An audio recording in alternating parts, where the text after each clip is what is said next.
Sư phụ, người sao vậy? Để con xem giúp người. Y thần đại nhân, sinh ly tử biệt là chuyện thường tình của đời người. Số mệnh của ta chắc chắn sẽ kết thúc vào hôm nay. Ta gọi con tới là muốn trước khi lên đường dặn dò con vài việc. Sau khi ta lên đường, con hãy xuống núi đi. Xuống núi? Không, sư phụ, mạng của con là do người lúc đó được người cứu ra khỏi biển lửa, còn truyền thụ cho con mọi thứ người có, rồi giao lại Trảm Thần Viện này cho con quản lý. Giờ người muốn rời xa con phải làm sao đây sư phụ? Nay đại nghiệp của con đã thành, có thể xuất môn dấn thân giang hồ rồi. Vả lại, ta nhớ con có một người vợ thanh mai trúc mã, giờ cũng đã đến tuổi lập gia đình. Con cũng nên trở về với gia đình. Được chứng kiến con yên bề gia thất, sư phụ cũng coi như viên mãn rồi. Ngạo Thiên, đây là vật sư phụ để lại ở trần gian, có thể đến được bất cứ nơi nào. Con nhất định phải giữ gìn cẩn thận. Nhớ kỹ, ở trần gian không được tùy tiện sát hại ai. 3 năm không được thi triển y thuật. Sư phụ không thể che chở cho con nữa rồi. Sư phụ, sư phụ, sư phụ. Trảm Thần Viện.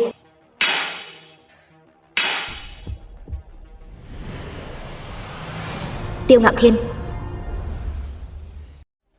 viện trưởng Trảm Thần Viện, tuyệt thế thần y. Xem đây.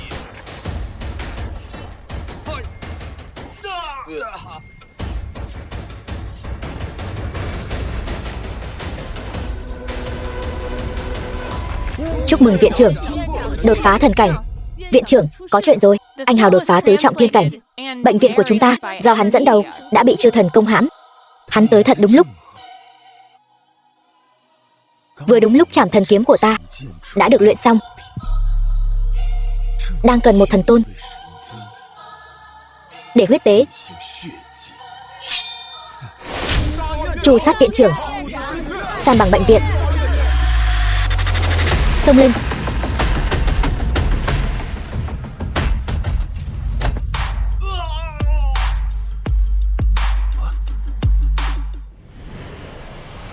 Anh Hào,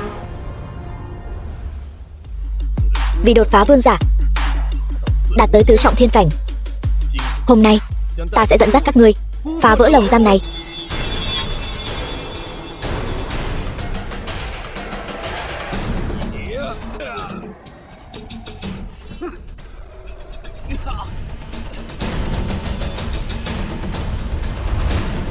Đều quỳ xuống làm gì?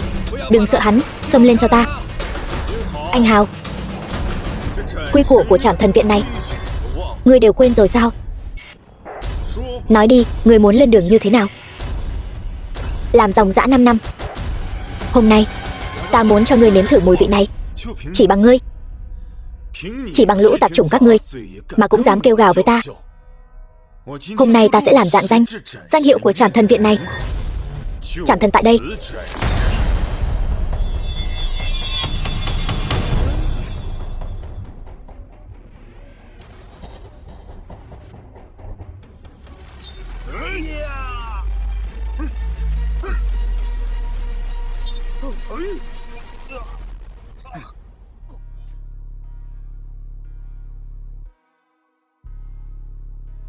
Quỷ Diêm Vương.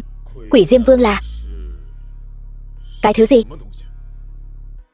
Quỷ Diêm Vương chính là chiến thần năm xưa tiến vào binh đoàn lính đánh thuê, lấy mạng tất cả bọn chúng trong một đêm, khiến ai nghe danh cũng kinh hồn bạt vía, không ai dám trêu chọc. Nói hắn lợi hại như vậy, bây giờ chẳng phải vẫn là một cái xác sao? Viện trưởng, người này lảng vảng trước cửa Trảm Thần Viện chúng ta, bị y thần đại nhân đánh cho gân cốt đứt hết. Y thần đại nhân muốn ngài chữa trị cho hắn. Nếu đã là ý của sư phụ, vậy thì làm thôi. Thiên Lôi khiếp sợ, nghe ta điều khiển. Mạng phàm nhân ta nắm giữ. Mau chóng quay về.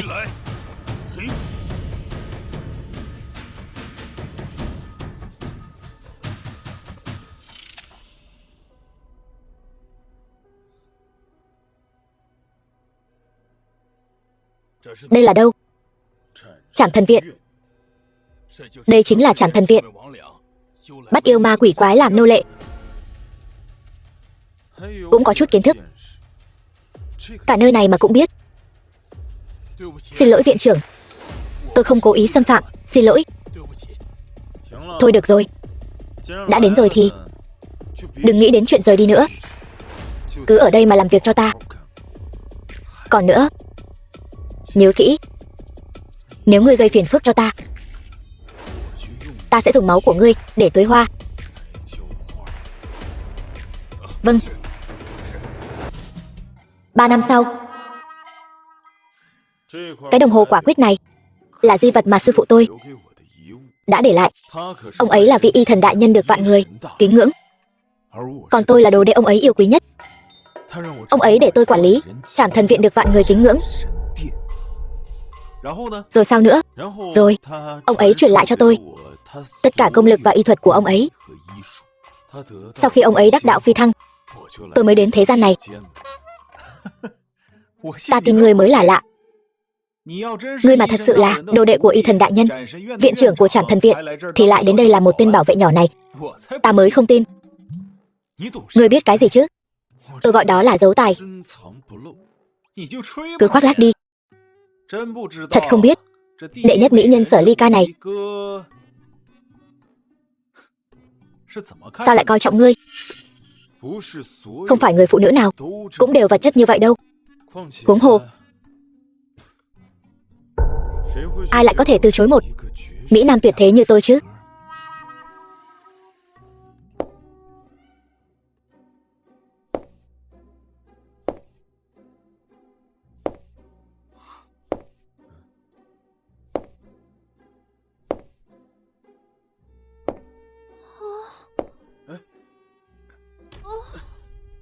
Này, mỹ nữ. Này mỹ nữ, cô sao vậy? Diễm phúc thì không có, lại còn đến ăn vạ nữa chứ. Còn ngây ra đó làm gì? Gọi xe cấp cứu. Không được. Ấn đường của cô ấy đang đen lại, hai mắt tím tái. Đây là triệu chứng trúng độc. Nếu di chuyển bây giờ, cô ấy sẽ đột tử mất.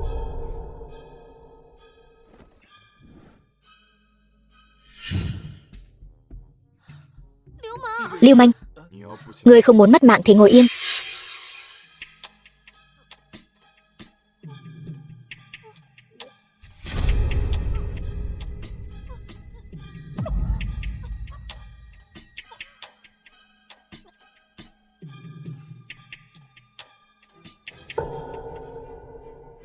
Cảm ơn thần y đã cứu mạng tôi. Người thật sự biết chữa bệnh cứu người sao? Chẳng lẽ người thật sự là đồ đệ của y thần đại nhân? Ngươi đừng nói bừa. Hơn nữa, tôi cũng đâu có cứu cô. Tôi chỉ là giúp cô thông khí thôi. Với lại trời nóng như thế này, lần sau đừng mặc đồ bó sát như vậy. Thôi, ta làm rồi. Tôi đi trước nhé. Thời gian thấm thoát thoi đưa. 3 năm tôi thủ hiếu cho sư phụ sắp hết rồi. Còn 7 ngày nữa. 7 ngày sau, Tiêu Ngạo Thiên ta sẽ có thể khôi phục thân phận. Đến lúc đó bằng y thuật tuyệt thế của ta đây, cho vợ ta một cuộc sống tốt đẹp. Chỉ là vấn đề thời gian.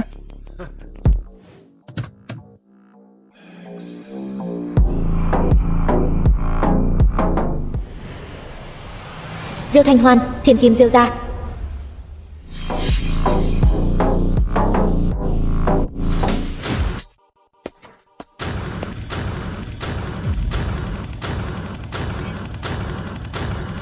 Diêu Thanh Hoan, Diêu gia Trung Châu, bái kiến Tiêu Thần Y.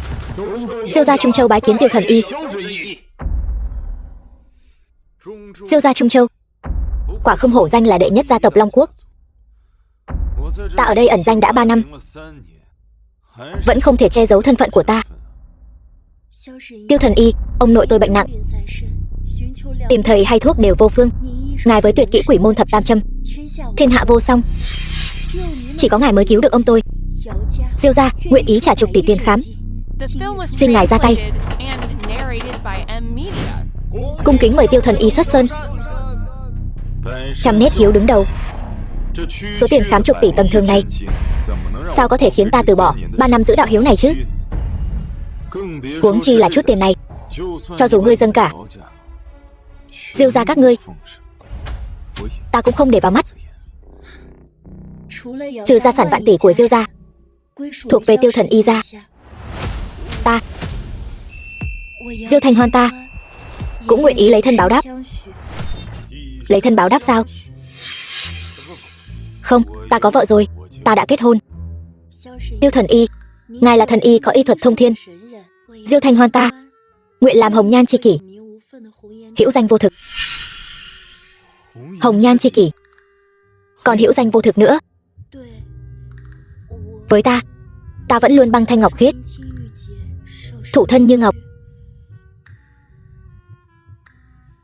Nhưng ta thật sự có di huấn của sư phụ, trong vòng 3 năm không được hành y.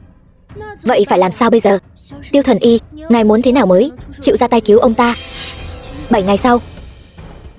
7 ngày sau là mãn hạn 3 năm. Đến lúc đó có thể cứu ông ngươi. Tốt quá, vô công bất thụ lộc. Đợi ta chữa khỏi bệnh cho ông ngươi, rồi nhận tiền cũng không muộn. Vậy cũng được. Lệnh bài, đây là lệnh bài Diêu gia. Tiêu Thần Y, lỡ như ngài gặp phải rắc rối gì, xuất trình lệnh bài này nhất định có thể giải quyết. Đã hơn 10 phút rồi, sao vẫn chưa đến? Diêu gia giàu có như vậy, đừng nói là sẽ lái trực thăng đến đón tôi nha.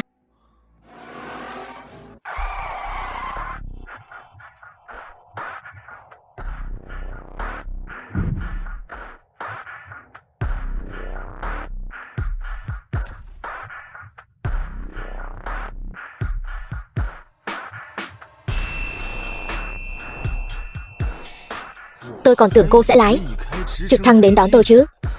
Trực thăng không thể tùy tiện bay trên bầu trời thành phố, phải xin phép bay trước. Thời gian gấp rút, lên xe nhanh lên. Cũng được, cái này cũng khá ngầu. Vậy thì mau lên đây đi. Được. Không đúng, vậy tôi bám vào đâu? Lát nữa cô chạy, tôi sẽ không bị văng ra ngoài chứ. Anh ôm tôi đi. Chúng ta mới gặp nhau lần thứ 2, cô đã bảo tôi ôm cô. Không thích hợp. Vợ tôi mà biết, cô ấy sẽ ghen đấy. Không được, chẳng phải là do tình huống khẩn cấp sao? Nên mới bảo anh ôm tôi. Nhanh lên, không kịp giờ rồi. Vậy, được rồi. Anh bám vai thế này, nguy hiểm quá. Lỡ văng ra thì sao? Vậy tôi để đâu? Anh ôm eo tôi đi. Vậy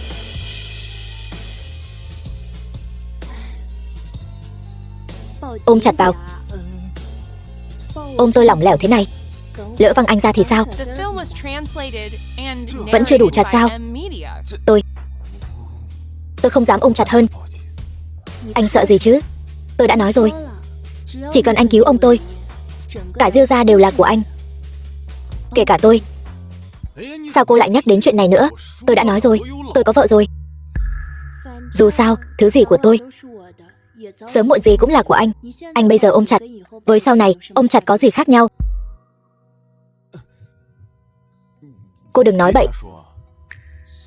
Sớm muộn gì cũng là của cô là sao? Nếu anh không có, sao tim lại đập nhanh thế? Nhịp tim tôi cao. Ôm chặt đi thôi. Cái đó, cô lát nữa chạy chậm thôi, tôi sợ.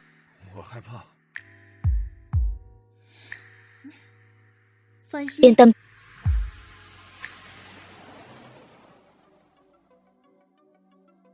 Cha, người có phải đã lú lẫn rồi không? Nghĩ Diêu gia ta là đệ nhất hào tộc. Diêu hạ của Long Quốc, gia chủ Diêu gia, gia đại nghiệp đại, dầu nứt đấu đổ vách, sao có thể giao cho một nữ nhi được chứ? Hơn nữa, Diêu Thanh Hoan nó chỉ là phận nữ nhi, tóc dài não ngắn. Cha, tại sao cha lại giao cho cô ta mà không giao cho con? Dù sao thì con cũng là con trai thứ hai của cha, cũng là nam đinh của Diêu gia. Cha, người loạn trí rồi. Giao Diêu gia cho một nữ nhi nắm quyền.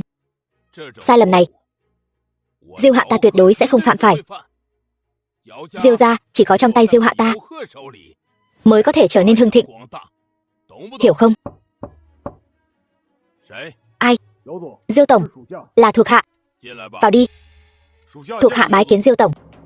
Diêu Thanh Hoan đưa gia chủ đến Trung Châu. Đã điều tra rõ tình hình chưa?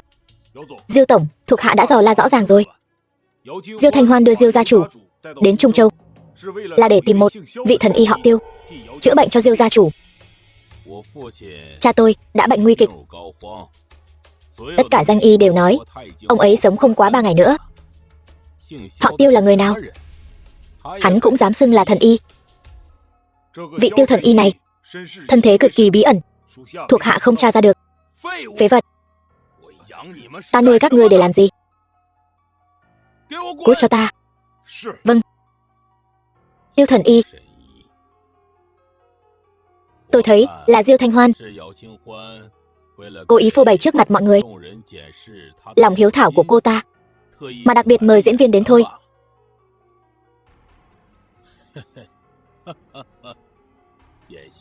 Diễn kịch tôi cũng biết diễn. Ta còn phải tìm một người quốc y chân chính. Ta muốn cho tất cả mọi người xem Diêu hạ ta mới là người có hiếu nhất.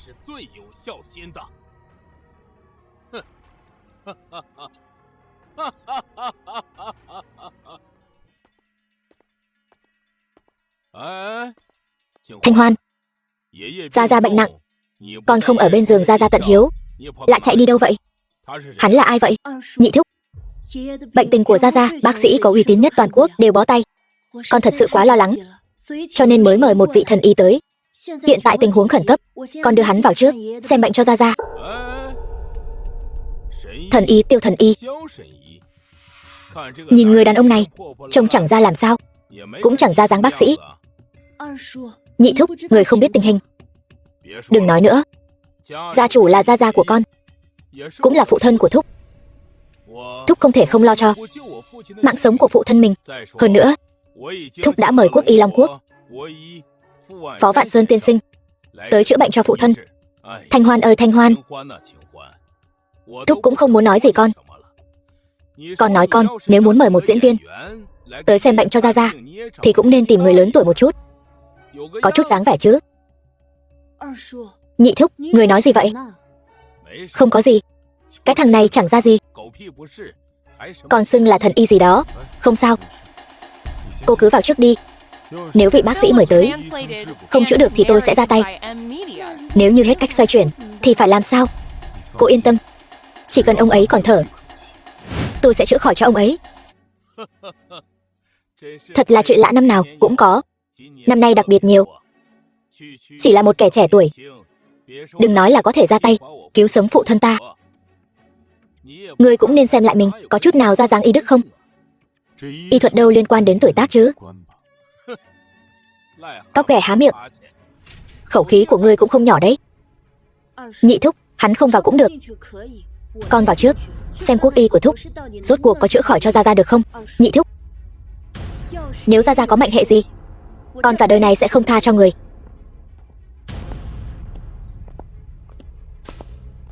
Người thường nghe thấy kim tự tháp Diêu gia này e là sợ đến mức chân run lẩy bẩy. Hắn lại bình tĩnh như vậy, lẽ nào hắn thật sự có chút bản lĩnh? Nếu không có bản lĩnh, hắn không thể nào ung dung tự tại như vậy. Phải biết rằng Diêu gia ta chính là gia tộc đệ nhất toàn quốc, quyền thế ngập trời. Hắn không sợ đắc tội Diêu gia, không sợ không thể sống bước ra ngoài. Người này rất nguy hiểm, ta phải nghĩ cách đuổi tên nhóc này đi.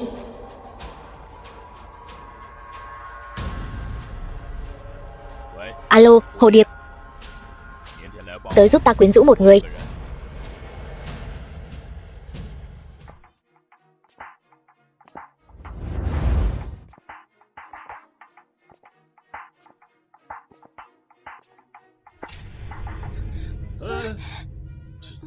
Chuyện gì thế này? Đột nhiên đầu choáng quá. Không biết vì sao nữa. Đây là thẻ phòng của tôi. Anh có thể đưa tôi về phòng không? Tôi có thể gọi xe cấp cứu cho cô. Không cần. Xe cấp cứu thì không cần đâu. Tôi muốn về phòng nghỉ ngơi. Lát nữa là khỏi thôi. Anh sẽ không? Ngay cả yêu cầu của một cô gái cũng không đồng ý chứ? Làm sao vậy được? Cô đã nói vậy rồi thì tôi nhất định sẽ đáp ứng. Xem ra 500 vạn của Hạ tổng nhẹ nhàng dễ dàng là có thể tới tay rồi.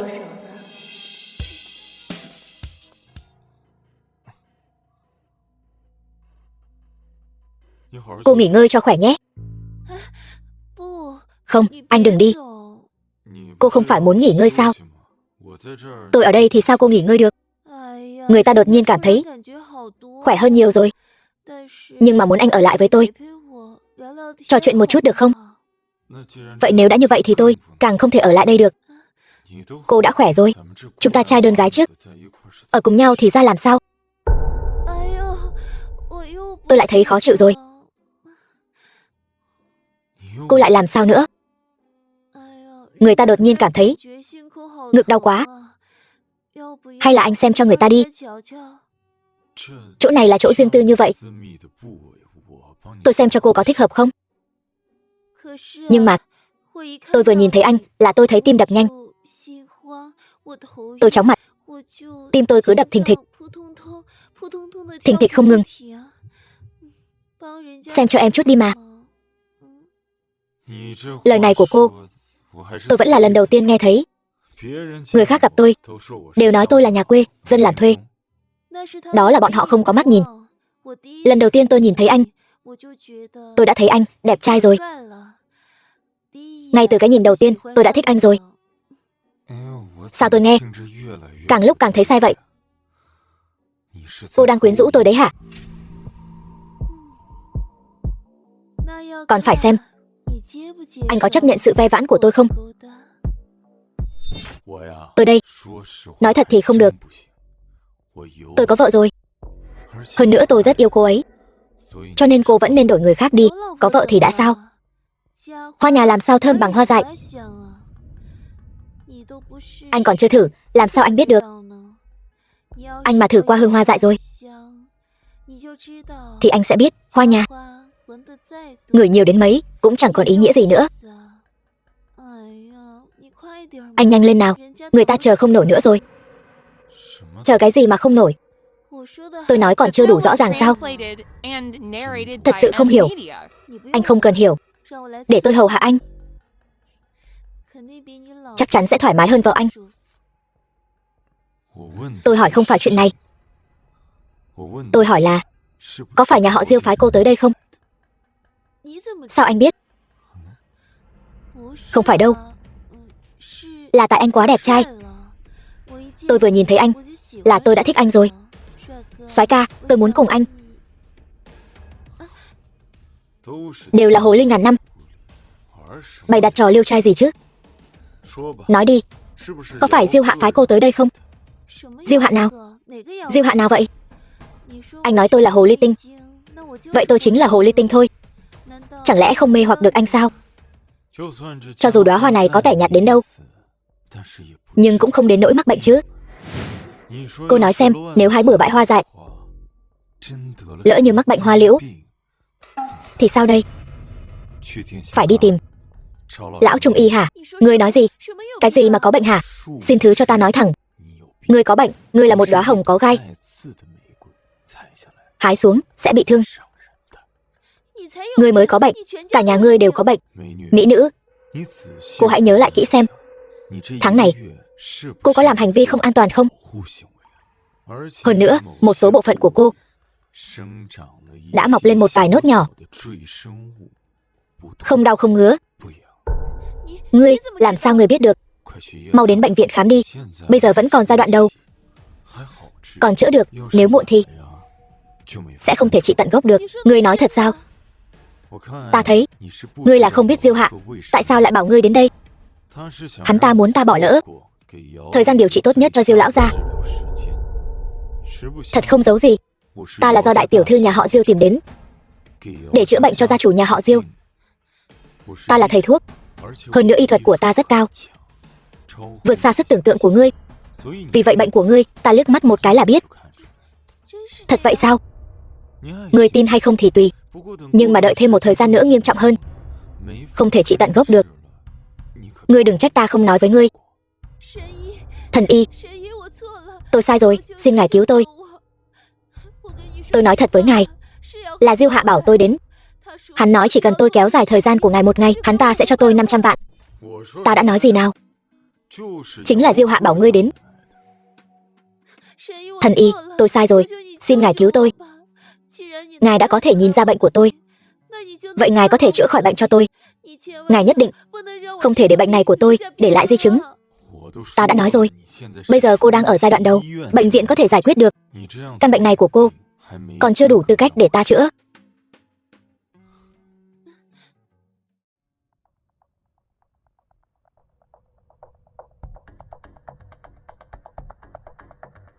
Phó lão, bệnh tình của phụ thân tôi thế nào rồi?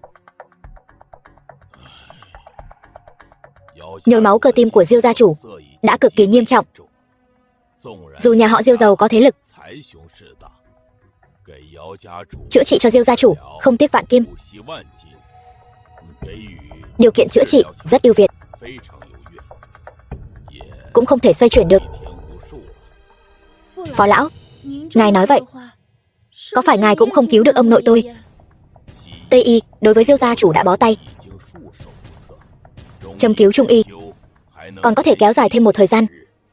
Tôi cho Diêu gia chủ dùng châm hồi thiên, có thể đảm bảo ông ấy tuổi thọ 1 tháng. Chỉ có 1 tháng thời gian. Diêu cô nương, toàn quốc thầy thuốc, kể cả tôi, có thể bảo đảm ông của cô tuổi thọ 7 ngày. Ta, Phó Vạn Sơn, không phải khoác lác. Ta đích thân ra tay, có thể cho ông của cô sống thêm 1 tháng. Cô chẳng lẽ vẫn chưa hài lòng? Vậy 1 tháng sau thì sao? Đèn cạn dầu, là thần tiên cũng không cứu được ông ấy. Sao có thể được?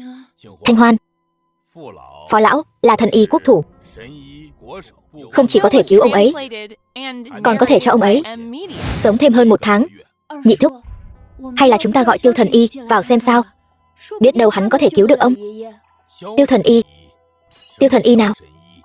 Thiên hạ này ai có thể hơn ta, hiểu được thuật châm cứu. Nực cười, thật nực cười. Phó lão, cháu gái tôi, Thanh Hoan, còn trẻ, chưa hiểu chuyện, ông đừng chấp nhặt với nó. Thanh Hoan, mau xin lỗi Phó lão. Nhị thúc, nhưng thật sự không còn thời gian nữa. Hay là chúng ta cứ để Tiêu thần y đến xem ông. Thanh Hoan, con đúng là không thấy quan tài không đổ lệ. Tiêu thần y nào biết chữa bệnh gì. Bây giờ con còn muốn đi tìm hắn, có khi giờ hắn đã biến mất rồi. Không thể nào, hắn đã hứa với tôi rồi. Nếu con không tin, con có thể đi xem hắn còn hay không. Thúc giám cá, hắn đã không còn nữa rồi.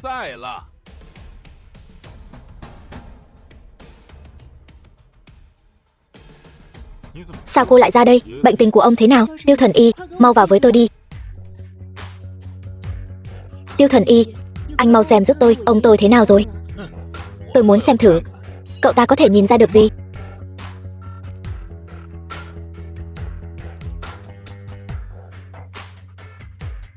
Mạch máu bị tắc. Ông của cô, 4 động mạch đều bị tắc. Hơn nữa ông ấy tuổi đã cao, phẫu thuật thay tim e là khó xoay chuyển. Cậu chỉ nhìn thôi mà biết được Diêu gia chủ bị tắc 4 động mạch lớn. Thằng nhóc này có phải đang khoác lác không? Tiêu thần y, anh có cách nào cứu ông tôi không? Diêu tiểu thư đừng vội, Tây y không chữa được, nhưng Trung y châm cứu thì có thể. Nếu tôi ra tay, cho ông cô sống thêm 10 năm, không thành vấn đề. 10 năm? Thằng nhóc này nói năng bừa bãi. 10 năm mà cậu cũng dám nói? Đúng vậy, danh y cả nước đều nói cha tôi không sống quá 7 ngày, cậu lại dám nói sống 10 năm. Cậu bốc phét cũng phải có giới hạn chứ. Cậu nghĩ mình là cái thá gì? Vị này chính là quốc y mà ngài mời đến. Người hãy giữ tôn trọng cho ta. Đây chính là vị tuyệt thế quốc y mà ta bỏ ra 50 triệu mời đến. Phó Vạn Sơn, Phó lão, Thằng nhóc con miệng còn hôi sữa, dám ở trước mặt Phó lão múa rìu qua mắt thợ. Phó lão đã từng nghe qua, biết là Phó lão, sao còn không mau quỳ xuống hành lễ? Thầy thuốc trung y các ngươi chẳng phải rất coi trọng bối phận sư thừa hay sao? Đạo trung y biến hóa khôn lường. Vị tiểu huynh đệ này tuy trẻ tuổi, nhưng cũng không nhất định là y thuật kém cỏi. Phó lão nói đúng lắm. Quả nhiên Phó lão vẫn là người độ lượng, không giống như kẻ nào đó. Lão phu nghiên cứu châm cứu trung y đã 50 năm rồi, càng học vấn uyên thâm, càng cảm thấy thuật châm cứu khó như lên trời. Khó, quá khó. Phó lão có thần châm thuật trong tay mà vẫn khiêm tốn như vậy, đây mới là nhân tài khó tìm. Hồi thiên thần châm, châm pháp này chỉ miễn cưỡng nhập lưu, nhưng bệnh của gia chủ Diêu gia hắn trị không khỏi. Câm miệng, tên lừa đảo ngươi, dám nói hồi thiên thần châm của Phó lão không được. Xem ra ngươi vẫn chưa biết danh tiếng của Phó lão. 50 năm trước, Phó lão chính là thiên tài của giới trung y. Bái sư dưới trướng Quốc y thánh thủ, là đời thứ 19 truyền nhân của Quốc y thánh thủ. 30 năm trước, thành chủ Trung Châu mắc bệnh nặng, không ai chữa được, ông ấy chữa được. 10 năm trước, Phó lão biên soạn Quốc y châm cứu đại toàn, tất cả các trường đại học trung y đều coi là sách giáo khoa, là quyển sách gối đầu giường của mỗi người học trung y. Cách đây không lâu, quốc chủ Long Quốc cũng mời Phó lão đến khám bệnh. Chuyện này ai ai cũng biết, không ai là không hay. Phó lão vậy mà đã từng khám bệnh cho quốc chủ. Phó lão, ngài thật sự quá lợi hại. Những điều này đều là hư danh. Thầy thuốc như cha mẹ, có thể chữa khỏi bệnh cho người bệnh là tâm nguyện lớn nhất của người làm thầy thuốc như chúng ta. Thái độ của Phó lão thật là cương quyết. Ngài làm đúng lắm, nhưng những gì ta nói cũng đúng. Hồi thiên thần châm này chính là trị không khỏi bệnh của gia chủ Diêu gia, cho nên hồi thiên thần châm chỉ miễn cưỡng nhập lưu, chắc là ở tầm hạ cửu lưu ấy. Nhóc con, ngươi dám nói hồi thiên châm là hạ cửu lưu? Ngươi là môn hạ của ai, dám ở trước mặt ta nói hồi thiên châm là hạ cửu lưu? Ai cho ngươi lá gan lớn như vậy? Ta vẫn là không nói thì hơn. Ta sợ dọa đến ngài. Câm miệng, thứ không biết trên dưới. Dám nói nhăng nói cuội nữa thì đừng trách ta gọi Hắc y nhân kéo ngươi ra ngoài, đánh gãy chân ngươi. Tiêu thần y, anh bớt nói lại một chút đi. Vừa rồi Phó lão nói thuật châm cứu này khó như lên trời. Tại sao tôi lại thấy rất đơn giản? Có phải thiên phú của ông có hạn không? Vô liêm sỉ, là thiên phú của ta không đủ sao? Người biết thuật châm cứu gì? Vô cực châm hay diệu huyền châm? Cả hai loại ta đều không biết. Thật nực cười, ếch ngồi đáy giếng. Ngươi đã thấy được trời cao đất rộng bao nhiêu, ngươi còn xứng nói chuyện châm cứu với ta sao? Ta là người thật thà, nói thật lòng. Ta không biết chính là không biết. Lộ nguyên hình rồi chứ gì. Cả hai đại thần châm chi thuật cũng không biết đến, còn ở đây giả vờ với ta. Diêu Thanh Hoan, người tìm diễn viên quần chúng ở đâu ra vậy? Diễn xuất kém cỏi như thế. Nhị thúc, con nào có tìm diễn viên gì đâu. Hắn thật sự là Tiêu thần y. Ta chỉ nói là ta không biết châm, chứ ta đâu nói là ta không biết đến. Loại châm pháp hạ cửu lưu, hạ bát lưu này ta thật sự không biết đấy. Trò hay này cũng nên kết thúc rồi. Họ Tiêu kia, Diêu Thanh Hoan cho người bao nhiêu tiền? Ta cho người gấp đôi. Mau cút khỏi đây, cái tên hề nhà ngươi. Ta không muốn nhìn thấy ngươi nữa. Diêu tiểu thư mời ta đến, dâng hết toàn bộ tài sản của Diêu gia bằng cả hai tay. Cái gì? Diêu Thanh Hoan, ngươi lại đem toàn bộ tài sản của Diêu gia dâng bằng cả hai tay? Phải, toàn bộ tài sản của Diêu gia cũng không bằng mạng sống của ông nội. Diêu tiểu thư, bây giờ còn cần tôi ra tay không? Nếu anh thật sự có thể kéo dài tuổi thọ của ông nội tôi thêm 10 năm, tôi nhất định dâng lên tất cả. Siêu tiểu thư, cô tình nguyện tin hắn, cũng không tin truyền nhân thứ 19 của Quốc Y Thánh Thủ. Tiểu tử, ngươi nói ngươi hiểu châm cứu. Vậy ta hỏi ngươi, phương pháp châm cứu cho chứng nhồi máu cơ tim cần kim bạc bao nhiêu mm? Kim bạc đâm vào cần sâu bao nhiêu? Dùng phương pháp vặn xoay hay nâng lên hạ xuống? Thằng nhãi nhà ngươi, làm chắt của ta cũng không đủ tư cách. Ngươi dám ở đây cuồng ngôn như vậy? Lão phu xuất thân từ một gia đình y học cổ truyền. 5 tuổi đã lấy dược liệu làm đồ chơi. 10 tuổi đã bái sư học nghệ với Quốc Y Thánh Thủ. Châm cứu 50 năm, cứu sống vô số người. Lão phu hành tẩu thiên hạ, đi đến đâu người ta cũng kính ta như thần. Thế nhưng tên tiểu tử hỗn xược như ngươi đã làm được những gì? Y học cổ truyền ta rất coi trọng sư thừa bối phận. Xét về tuổi tác và bối phận, ta làm tổ tông của ngươi cũng được. Tên tiểu tử không biết điều nhà ngươi, thật là đại nghịch bất đạo. Vậy thì sao? Ngươi làm lão phu tức quá. Đừng giận, ngài tuổi cao sức yếu rồi, giận dữ không tốt cho sức khỏe. Tiêu Thần Y, anh đừng chọc giận phó lão nữa. Được rồi, ta không chọc giận ngươi nữa. Ta cho ngươi xem thứ hay, để ngươi xem thử đỉnh cấp châm pháp là như thế nào. Được, tôi ngồi đây xem. Nhóc này, ta thật muốn xem thử cái ngươi nói có lợi hại như ngươi làm không. Mặt da này của ta đang chờ tiểu bối ngươi đến vả mặt đấy. Ta không muốn vả mặt ngươi, nhưng ngươi cứ đưa mặt ra, ta biết làm sao được. Họ Tiêu, trước khi ngươi ra tay, ta có một yêu cầu nho nhỏ muốn nói với ngươi. Ta nói cho ngươi biết, người nằm ở đây chính là môn chủ Diêu gia chúng ta, thân sinh phụ thân của ta.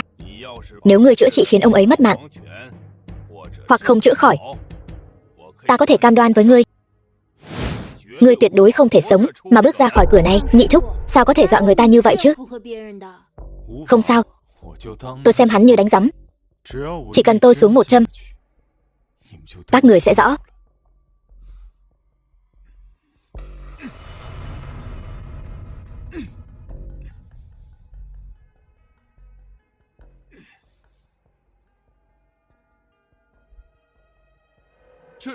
Đây là kim gì vậy? Kim quang này thật chói mắt. Đây là Quỷ Môn Thập Tam Châm.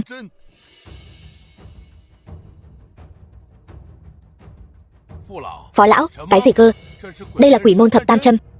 Quỷ Môn Thập Tam Châm là bí kíp độc môn, chỉ có môn chủ Y Thánh ta mới có. Đây là thuật châm cứu đỉnh cao nhất, có công năng thần kỳ, cải tử hoàn sinh. Môn hạ Quốc Y Thánh Thủ đời thứ 19 truyền nhân Phó Vạn Sơn bái kiến môn chủ đại nhân. Môn chủ? Tiêu Thần Y lại là môn chủ của Quốc Y Thánh. Hắn còn trẻ như vậy. Phó lão, ông không nhầm chứ? Hắn là môn chủ sao? Tuyệt đối không sai. Lão phu tưởng cả đời này cũng không được thấy thứ đã thất truyền, Quỷ Môn Thập Tam Châm nữa. Không ngờ hôm nay lại được nhìn thấy. Ta dù có ra đi cũng có thể nhắm mắt. Môn chủ đại nhân, vừa rồi thuộc hạ nhiều lần mạo phạm, mong môn chủ đại nhân lượng thứ. Đứng dậy đi, không biết thì không có tội. Huống hồ ngươi cũng coi như là người trong môn hạ của ta. Ngươi đã nhận ra, vậy ta không giấu ngươi nữa. Ta chính là Quốc Y Thánh Thủ, môn chủ đời thứ 17. Vạn Sơn bái kiến sư tổ. Vạn Sơn đáng ngàn tội. Đã nói ta không trách ngươi rồi.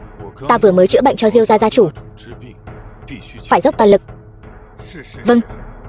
Thật không ngờ Phó lão lại là đồ tôn của Tiêu Thần Y.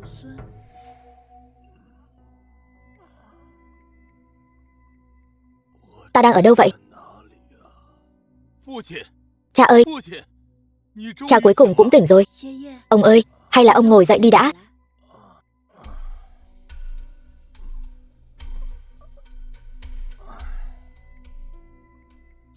Thanh Hoan, đây là chuyện gì vậy? Ông ơi, người bị bệnh nặng, May nhờ Tiêu Thần Y ra tay cứu giúp, ngài mới chuyển nguy thành an. Tiêu Thần Y, đa tạ ơn ngài đã cứu mạng. Phụ thân, vì cứu tính mạng của người, Diêu Thanh Hoan đem toàn bộ gia sản đều tặng cho Tiêu Thần Y. Diêu Hạ, hỗn xược, sao lại nói chuyện với sư tổ ta như vậy? Sư tổ ta, Quỷ môn thập tam châm trong tay. Diêu gia các ngươi, đệ nhất đại gia tộc toàn quốc, lại có là gì? Người mất mạng rồi, quyền lực dù lớn đến đâu, có nhiều tiền đến mấy, người có thể hưởng thụ được sao? Diêu gia tiểu thư quả thực có đáp ứng, sẽ cho ta toàn bộ tài sản. Nhưng ta không nói là ta muốn. Sản nghiệp lớn như vậy, ta không có tâm tư quản. Diêu gia này, vẫn là tự các ngươi quản đi. Tiêu Thần Y, vị lão giả này nói đúng. Dù có nhiều tiền đến đâu, quyền lực dù lớn đến mấy, không có mạng sống, tất cả đều là phù du. Hoa trong gương, trăng dưới nước thôi. Tiền có thể từ từ kiếm, nhưng mạng chỉ có một. Tiêu Thần Y, ngài cứu ta một mạng, đại ân đại đức này, sao có thể dùng tiền để cân đo đong đếm? Có câu nói này của Diêu gia chủ là đủ rồi. Bệnh của ông đã gần khỏi rồi, tôi kê thêm vài thang thuốc, ông uống hết sẽ khỏi hẳn. Tôi có thể cho ngươi sống thêm 10 năm nữa. Diêm Vương cũng không mang ông đi được, ta nói đấy. Vì việc đã được giải quyết, vậy tôi về nhà đây. Vợ tôi còn đang đợi tôi nấu cơm. Lão công, đây là khu vực sầm uất nhất toàn Trung Châu. Em ở đây mua cho anh một tòa nhà văn phòng, sau này anh có thể làm việc ở đây. Quá tốt rồi. Thế nào, thích không? Thanh Hoan, dạo này tôi thấy hình như trước đây tôi đã nghĩ sai rồi. Lão công, anh nghĩ sai điều gì vậy? Trước đây tôi luôn nghĩ rằng cuộc sống nên tùy hứng một chút, nhạt nhòa một chút, ăn phận thủ thường một chút. Lão công, anh đâu có nghĩ sai. Đời người có mấy chục năm, không nhất thiết phải giàu sang phú quý, bình yên đạm bạc, thế này chẳng phải cũng tốt sao? Trước đây tôi luôn nghĩ rằng chỉ cần nấu 2 món ngon là có thể dỗ dành vợ vui. Nhưng giờ tôi không nghĩ vậy nữa. Tôi thấy đàn ông nên là chỗ dựa, che chở cho phụ nữ. Trách nhiệm lớn nhất của đàn ông là không để phụ nữ phải khóc, không để phụ nữ phải buồn, không để phụ nữ phải một mình đối mặt với khó khăn. Lão công, cả hai điều anh nghĩ đều không sai. Trước đây là anh không để ý đến hư danh phù phiếm, nhưng anh là môn chủ của quốc ý thánh thủ, anh chỉ cần hạ lệnh, những kẻ lắm tiền nhiều của kia đều sẽ phục phục dưới chân anh. Chỉ cầu anh liếc nhìn bọn họ một cái. Bởi vì trên thế gian này, thứ quan trọng nhất vẫn là sinh mệnh, không phải kim tiền. Bọn họ có thể nắm giữ quyền thế, còn anh lại có thể nắm giữ sinh tử. Cô nói đúng, tôi không thể giống như trước đây nữa. Bởi vì trên thế gian này luôn có kẻ muốn đưa mặt tới trước mặt cô, để cô hung hăng tát cho một cái. Nói đến đây, em lại đặc biệt muốn xem Nghiêm Hạo và Trương Hách kia. Cái bộ mặt của hai tên đó, nghĩ thôi cũng thấy buồn cười. Thanh Hoan, cô chuẩn bị xong chưa? Thanh Hoan đã chuẩn bị xong từ lâu rồi. Anh chuẩn bị khi nào? Để em làm nữ nhân của anh. Tôi đang hỏi cô, buổi đấu giá chuẩn bị xong chưa? Anh nói là chuyện này sao? Em tưởng anh nói chuyện kia chứ. Chuyện nhỏ này anh tùy tiện xử lý là được rồi. Cô có thể đừng suốt ngày cứ nghĩ đến chuyện đó không hả? Cô có thể đứng đắn một chút không? Em chỗ nào không đứng đắn? Em trước mặt người khác đều rất đứng đắn, còn không phải tại anh. Tôi đâu phải thịt đường tăng, ăn vào là có thể trường sinh bất lão. Sao em biết được ăn vào có trường sinh bất lão hay không? Em còn chưa ăn thử mà. Biết đâu lại có thể trẻ mãi không già, dưỡng nhan làm đẹp. Cô đây là hổ lang. Trong mắt cô, tôi chính là nhân sâm quả phải không? Lão công, vậy hay là em ăn anh luôn bây giờ nhé. Cô có thể đừng có sờ soạn lung tung được không? Cô là đại tiểu thư Diêu gia, là thiên kim của tập đoàn Diêu thị. Cô đứng đắn một chút đi. Em là đại tiểu thư Diêu thị, nhưng em cũng là vợ của anh mà, là tiểu nữ nhân bên cạnh anh. Trước đó anh nói, đàn ông phải che gió che mưa cho vợ. Bây giờ thật sự quá cảm động. Thanh Hoan cảm thấy quyết định lớn nhất cuộc đời em chính là giao phó bản thân cho anh. Dừng lại đi. Cô không phải đã chuẩn bị cho tôi bộ y phục cho buổi đấu giá sao? Đúng, y phục.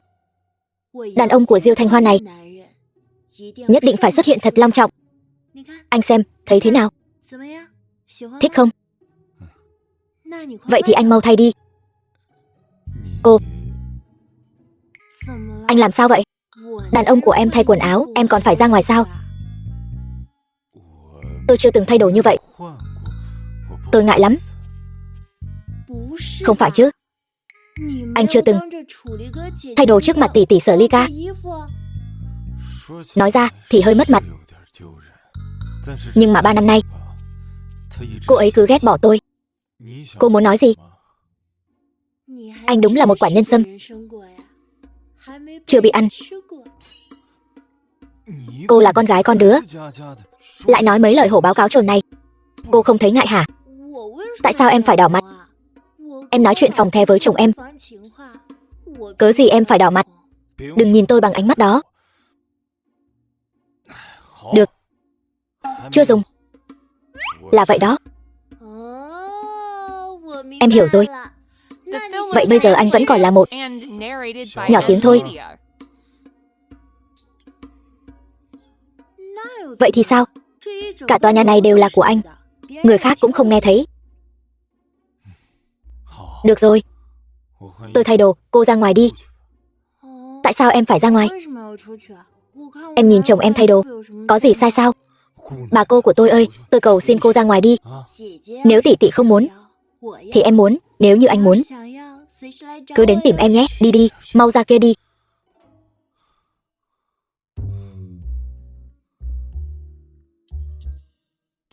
Toàn là hàng hiệu. Thanh Hoan thật chu đáo.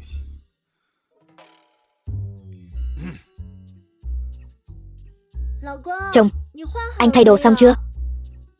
Thay xong rồi, vào đi. Chồng, anh mặc bộ đồ này đẹp trai quá. Thật là ngầu bá cháy. Có đẹp trai đến vậy không? Đường đường một nữ tổng tài như cô cũng biết dỗ dành người khác đấy.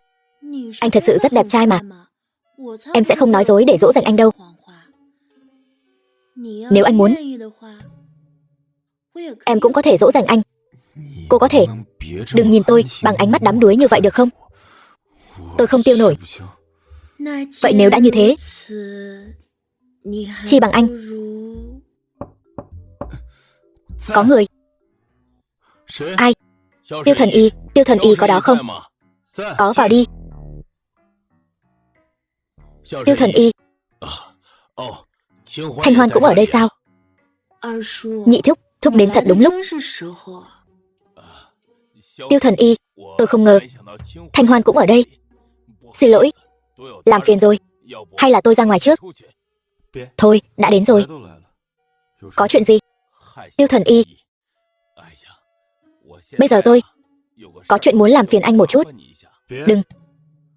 Có chuyện gì thì cứ nói. Con nhỏ hồ điệp kia đã lây cho tôi rồi, khiến tôi phải đi bệnh viện khám mấy lần. Kết quả là cứ tái phát. Đau muốn lấy mạng luôn. Ai lây cho ai còn chưa chắc đâu. Nhị thúc, bây giờ thúc cũng không biết giữ mình gì cả. Cứ ve vãn ong bướm bên ngoài, trêu hoa ghẹo nguyệt. Bây giờ còn dính bệnh này. Sau này đừng ngồi chung chỗ với con. Cái này con thật là... Dừng lại. Cũng đừng nói với ông ngồi một chỗ. Khoan hãng quản. Việc ngồi ở đâu gì đó đi. Trước tiên hãy cầu xin Tiêu Thần Y chữa cái bệnh khốn nạn này của tôi cho dứt điểm đi. Tôi khó chịu quá đi mất. Nhị thúc, chồng con khám bệnh rất đắt. Thúc có tiền trả không? Bao nhiêu tiền cũng có. Chỉ cần Tiêu Thần Y có thể trị dứt điểm bệnh này cho thúc, tốn bao nhiêu tiền thúc cũng bằng lòng. Thanh Hoan, sao con gọi Tiêu Thần Y là chồng vậy? Người đau quá nghe nhầm rồi. Con thích, con bằng lòng. Con muốn làm vợ anh ấy. Nhị thúc, thúc có ý kiến gì? Ngươi đừng có nghe nàng nói bậy. Ta thật sự có vợ rồi. Hơn nữa, ta không thể nào cưới cô ta, chuyện nhỏ thôi mà. Tiêu Thần Y, tuy rằng ngài có vợ, cứ để Thanh Hoan làm hồng nhan chi kỷ của ngài. Ngươi nói cái gì? Cô ta là cháu gái người đó. Cháu gái thì sao? Như Tiêu Thần Y, trẻ tuổi tài cao như vậy, y thuật thần thông như thế, Thanh Hoan theo ngài, đó là phúc 8 đời mới tu được đó. Ngươi nói có còn là tiếng người không vậy? Tiêu Thần Y, chúng ta đều là đàn ông cả. Thanh Hoan có gì không tiện nói. Để ta nói. Ngài là môn chủ của quốc y thánh thủ, thời xưa chính là thành chủ. Y thuật của ngài là trình độ ngự y. Xưa nay, hoàng đế đều tam cung lục viện, bách quan tam thê tứ thiếp. Ngài đường đường nhất phẩm quan, xuân sắc khắp vườn, chẳng phải quá đỗi bình thường sao? Nhảm nhí. Chồng ơi, anh xem, nhị thúc em cũng nói vậy rồi. Tiêu Thần Y, ngài đừng có gì áy náy. Về chuyện của Thanh Hoan và ngài, ta giơ cả hai tay hai chân ủng hộ đó. Nhị thúc, con thấy thúc có tốt bụng như vậy đâu. Thúc bất quá chỉ muốn con theo Tiêu Thần Y rồi, sau này có bệnh gì là có thể trực tiếp tìm chàng thôi. Nói bậy, thúc thật lòng khâm phục y thuật của Tiêu Thần Y. Người trên đời tất bật đều vì lợi ích mà đến, người trên đời tất bật đều vì lợi ích mà đi. Diêu Hạ, ngươi không cần nói nữa, ta chữa bệnh cho ngươi là được rồi.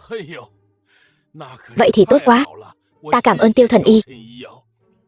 Cô ra ngoài trước đi. Được rồi chồng yêu, em ra ngoài trước đây, lát nữa chúng ta cùng đi phiên đấu giá Chí Tôn. Được. Cởi quần ra. Tiêu Thần Y, ngài châm cứu cẩn thận nhé. Tôi sợ đau. Tiêu Thần Y, ngài thật sự quá thần kỳ. Chỉ với thủ thuật quỷ môn thập tam châm, ngay cả bệnh viện của tôi cũng bó tay, mà ngài chữa khỏi trong nháy mắt. Thần kỳ quá. Thôi được rồi, đừng nịnh nữa. Uống thuốc đúng giờ, giữ gìn thân thể, đừng có lánh pháng bên ngoài. Vâng. Tiêu Thần Y dạy phải. Diệu mẫu tôi sau này nhất định sẽ cải tà quy chính, làm lại cuộc đời. Ngươi nói vậy, tự ngươi có tin không? Tiêu Thần Y, đàn ông với nhau cả, ngài hiểu mà.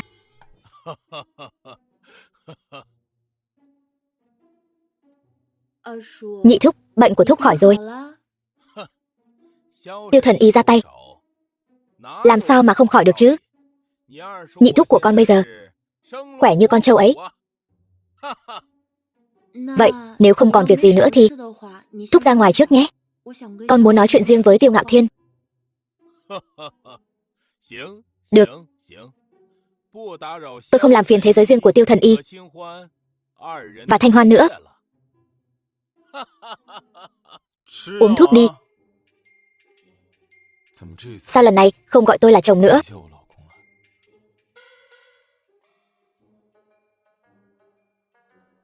Em còn có thể gọi anh là chồng sao? Tôi không muốn làm tổn thương cô. Bây giờ tôi thật sự đã có vợ rồi. Em biết. Vừa rồi ở văn phòng anh cũng đã nói rồi. Anh sẽ không cưới em.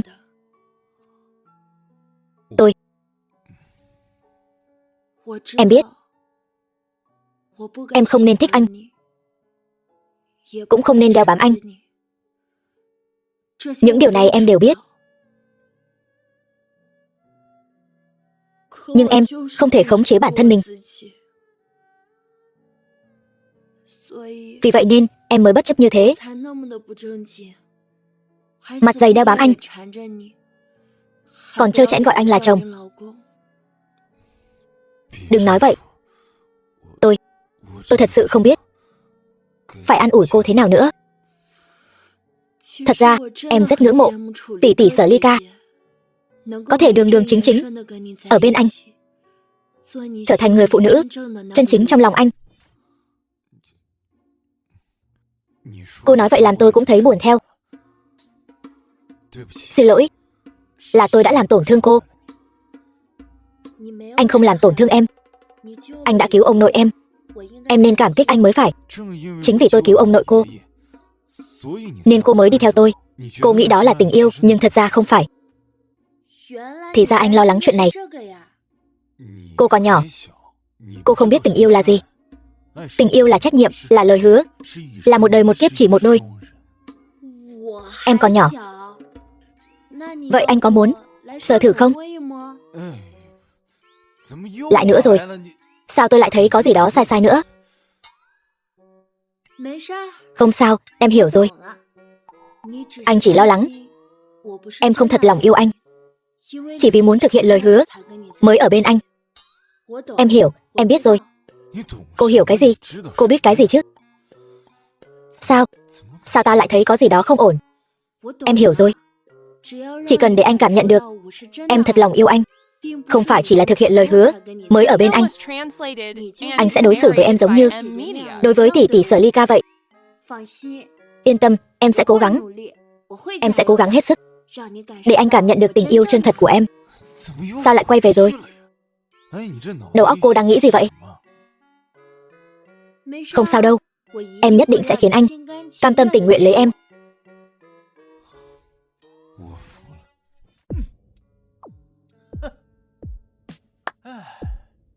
Nghiêm thiếu, quả nhiên lợi hại. Gậy này đánh thật xuất sắc. Vẫn là sân gôn hoàng gia đánh sướng nhất. Những nơi khác đều không có cảm giác này. Nghe nói lần này hội đấu giá Chí Tôn sẽ được tổ chức ở đây. Đúng vậy, đây là lời hứa của Diêu gia, gia tộc đứng đầu Trung Châu. Thiết bị và sân bãi ở đây đều là tốt nhất thế giới. Nguyện vọng lớn nhất đời tôi là hy vọng Nghiêm gia có thể nằm trong tầm kiểm soát của tôi, đạt được 1/10 thực lực của Diêu gia. Mục tiêu này thật sự quá lớn, không biết cả đời này có thể đạt được hay không. Nghiêm thiếu thật là chí hướng cao xa. Diêu gia là danh môn vọng tộc, nào phải những tiểu gia tộc như chúng ta có thể so sánh được. Người ta hắt hơi một cái cũng đủ thổi bay chúng ta. Nhưng Nghiêm thiếu thông minh hơn người. Người và ta liên thủ, trong khoảng thời gian còn sống, có thể đạt được 1/10 của Diêu gia. Ta nghĩ vẫn có thể hoàn thành. Người nói đúng. Người và ta liên thủ, ở Trung Châu chúng ta sẽ không có đối thủ. Chỉ cần một hơi nuốt chửng Sở gia, chúng ta sẽ càng lên một tầng cao mới. Việc hội đấu giá Chí Tôn chuẩn bị đến đâu rồi? Việc này không thể xảy ra sai sót được. Điều này liên quan đến danh dự của hai chúng ta. Làm sao Nghiêm hạo ta làm việc, người còn không yên tâm sao? Ta đã sắp xếp ổn thỏa rồi. Sẽ không có mấy gia tộc đến tham gia đâu. Đến lúc đó, Sở thị chúng ta sẽ dễ dàng chiếm lấy. Không ai dám đến tham gia. Tốt quá rồi. Nhưng mà trong lòng ta sao cứ thấy lạ lạ. Lạ lạ chỗ nào? Hôm đó ở Sở gia, tên phế vật ở dưới đó đối mặt với hai đại gia tộc chúng ta, vậy mà lại suy nghĩ lâu như vậy. Người nói, có khi nào thì ra ngươi lo lắng tên phế vật ở dưới đó có phải còn chiêu trò gì không? Hay là hắn đang giả heo ăn thịt hổ? Nhưng mà hắn ta biểu hiện quá bình tĩnh, không giống như đang giả vờ. Không giả vờ thì hắn ta có thể làm gì được?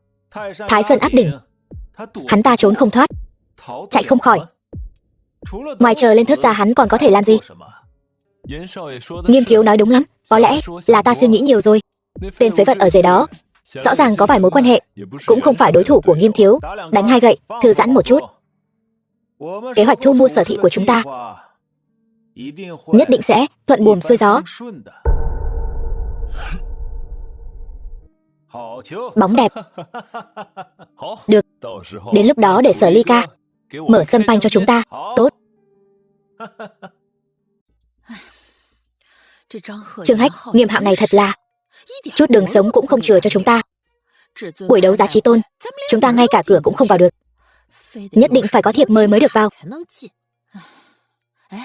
Vũ Nhi, cái tên bạn trai của con với Trương Hách chẳng phải là bạn bè sao? Bảo hắn nghĩ cách không được hả? Mẹ đừng nói nữa. Lần trước ở hộp đêm chúng ta cãi nhau, đến nay vẫn chưa nói chuyện.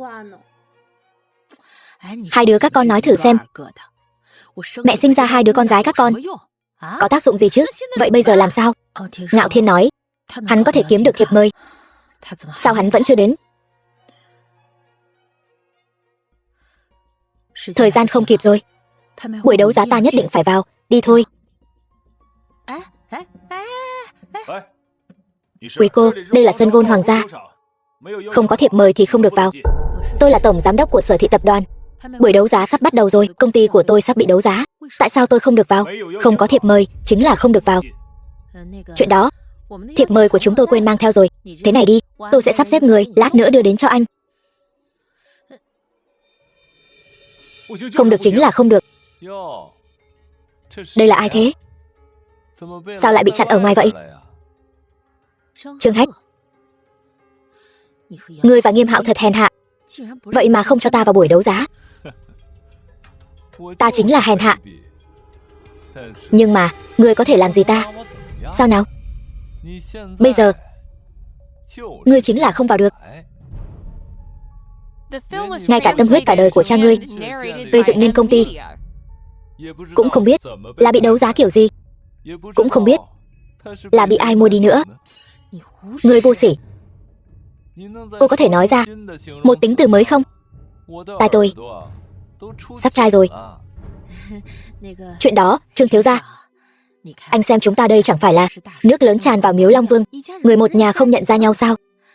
Hay là anh giơ cao đánh khẽ, cho chúng tôi vào đi. Đúng vậy. Dựa vào mối quan hệ nhiều năm của anh và chị tôi. Trương Hách, ngươi đừng đắc ý. Ta lời nói nhiều với ngươi. Đợi buổi đấu giá kết thúc, ta sẽ thông báo cho các ngươi Sở Thị Tập đoàn là bị ai mua. Đến lúc đó, nếu cô bằng lòng mở sâm panh cho ta và Nghiêm thiếu, tâm trạng ta tốt lên, thì có thể nói giúp cô vài lời hay. Cảm ơn lòng tốt của anh. Tốt. Bảo An, người phụ nữ này không có thiệp mời. Cô ta căn bản không xứng đáng ở đây. Đuổi cô ta đi cho tôi.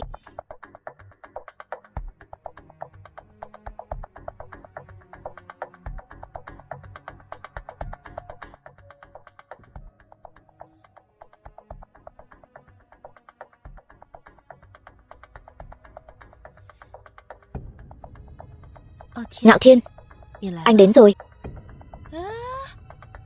Đồ con rể vô dụng.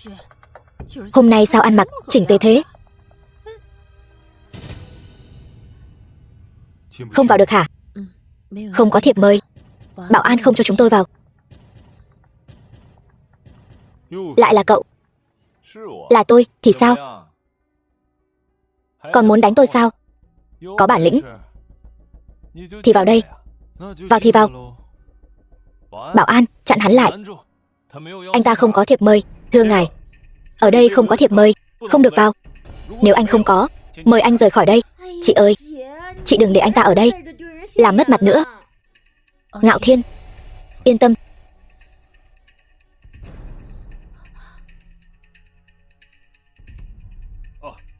Mời khách vào. Không phải chứ, sao anh lại cho anh ta vào?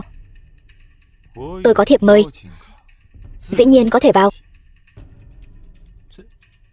Vừa rồi cậu nói tôi có bản lĩnh thì vào đây. Bây giờ tôi đang đứng trước mặt cậu, thế nào? Coi như anh ngon. Không ngờ lại thật sự kiếm được thiệp mời. Ngạo Thiên, không ngờ anh thật sự kiếm được thiệp mời. Em còn tưởng vợ yêu. Em yên tâm, từ nay về sau anh sẽ không để em thất vọng nữa. Em tin anh. Từ nay về sau em sẽ không bao giờ nghi ngờ anh nữa.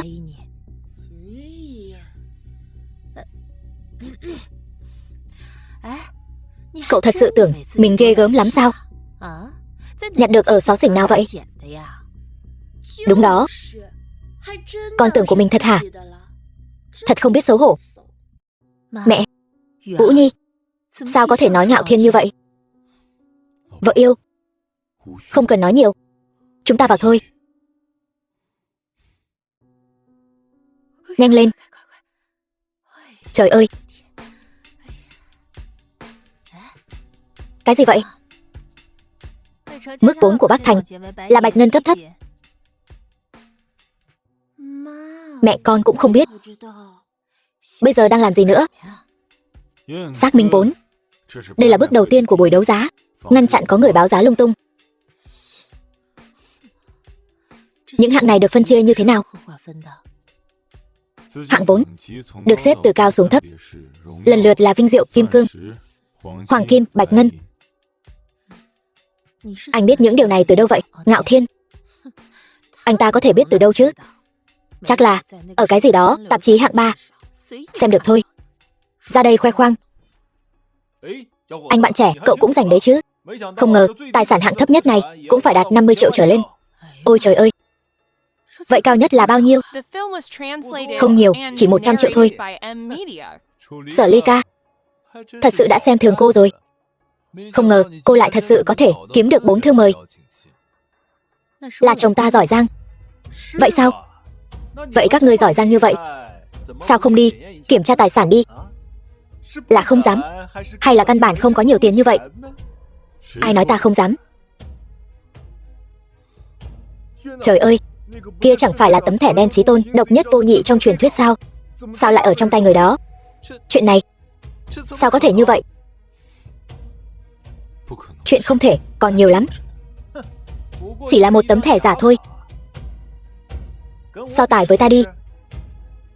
Bản thiếu gia cho người biết thế nào gọi là đẳng cấp cao nhất Trung Châu. Hôm nay ta rất kích động, bởi vì buổi đấu giá lần này xuất hiện vị khách quý có tài sản dồi dào nhất từ trước đến nay. Tiêu Ngạo Thiên, nghe thấy không? Thật không biết bản thân mình là loại người gì, còn dám so với Nghiêm thiếu. Đúng vậy. Ngươi nói ngươi tự mình ra ngoài làm trò cười cho thiên hạ thì thôi đi, còn làm cả nhà chúng ta mất mặt. Cái gì? Tài sản cao nhất? Chẳng lẽ là vạn năm khó gặp một lần? Chí tôn đỉnh cấp? Đúng vậy. Người có tài sản đạt đỉnh cao lần này chính là Tiêu Ngạo Thiên. Ngươi nghe cho kỹ đây. Tiêu Ngạo Thiên tiên sinh. Cái gì? Không thể nào. Tên phế vật này sao có thể có nhiều tiền như vậy? Nếu có, ngươi định làm gì? Chắc là ăn trộm của người ta chứ gì. Bớt đắc ý đi, hai vị. Buổi đấu giá hôm nay sẽ để lại cho hai vị một kỷ niệm sâu sắc. Hãy tận hưởng đi.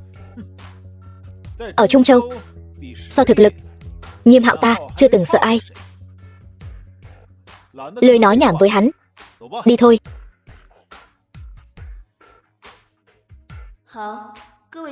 Thưa quý ông, quý bà, buổi đấu giá chí tôn chính thức bắt đầu.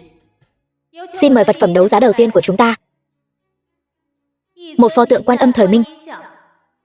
Bảo vật này cách đây 100 năm được khai quật tại Thâm Khanh Đại Lục, từng là đồ tùy táng của vị vương gia thời Minh. Trước đây được một đại gia ở hải ngoại sưu tầm. Sau trăm năm lại một lần nữa xuất hiện tại Long Quốc chúng ta. Giá khởi điểm 20 triệu. Mỗi lần tăng giá không giới hạn số tiền, mọi người có thể bắt đầu trả giá.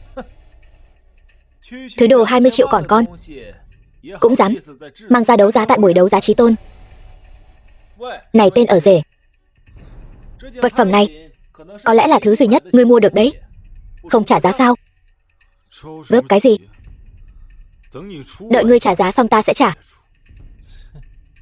Không có tiền thì nói là không có tiền, giả vờ cái gì chứ?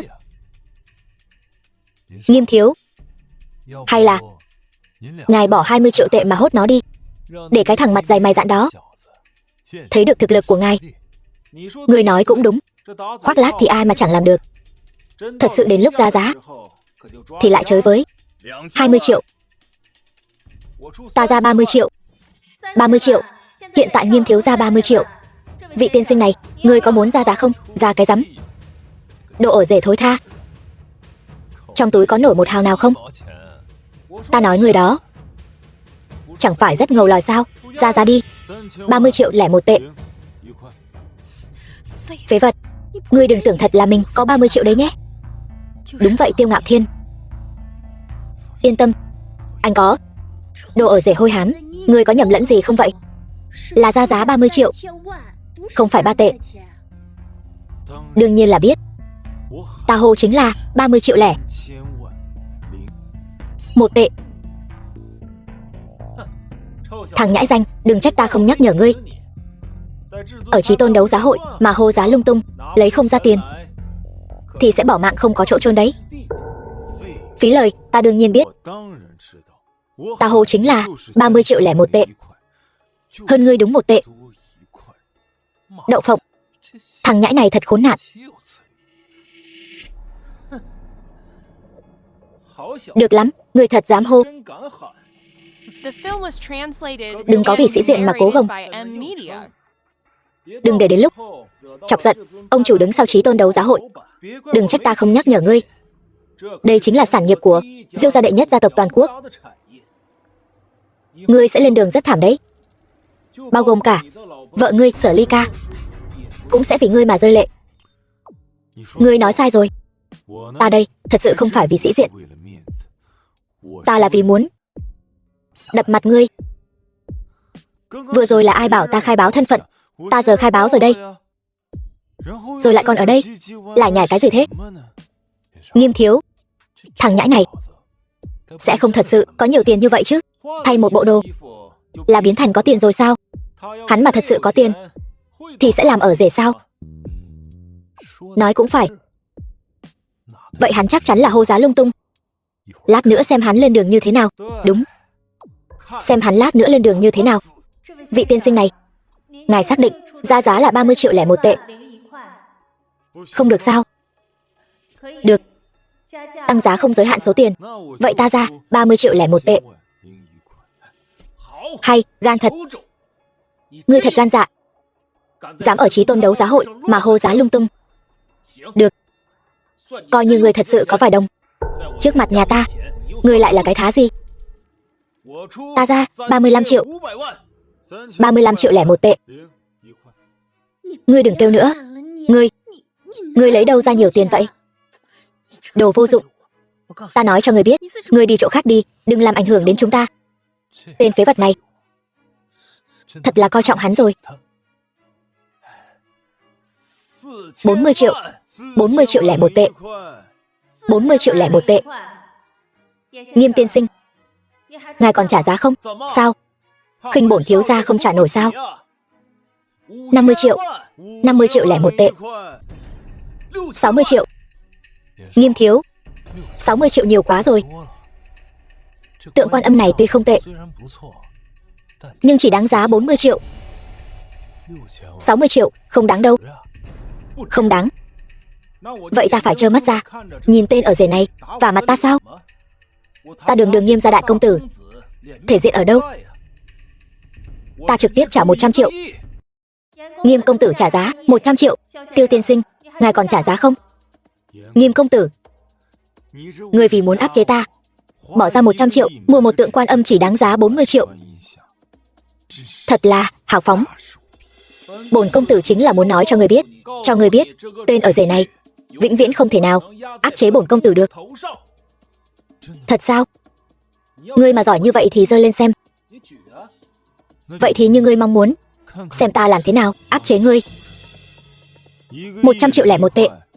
Ngươi, tên ở rể này thật là to gan lớn mật. Tiêu tiên sinh thật là trẻ tuổi tài cao, dầu nước đấu đổ vách. Nghiêm tiên sinh, ngài còn trả giá không? Trả giá? Ta trả cái rắm. Tượng Quan Âm này nhường cho hắn. Vừa rồi là ai nói ta vĩnh viễn không thể áp chế hắn? Bây giờ thì sao? Viên quản lý đấu giá, ta yêu cầu kiểm tra tài sản khác của tên nhãi này. Tên nhãi này làm sao có thể bỏ ra 100 triệu lẻ 1 tệ? Vừa rồi cái thẻ của hắn cũng là giả. Chỉ bằng tên nhãi này, không thể để tên nhãi này ở đây làm loạn. Đúng, kiểm tra thẻ của hắn. Nếu hắn không đưa ra được 100 triệu lẻ 1 tệ, đánh gãy chân của hắn ngay tại chỗ. Tiêu tiên sinh, hiện tại Trương thiếu và Nghiêm thiếu đang chất vấn ngươi. Có thể kiểm tra một chút không? Tài sản khác của ngươi. Không.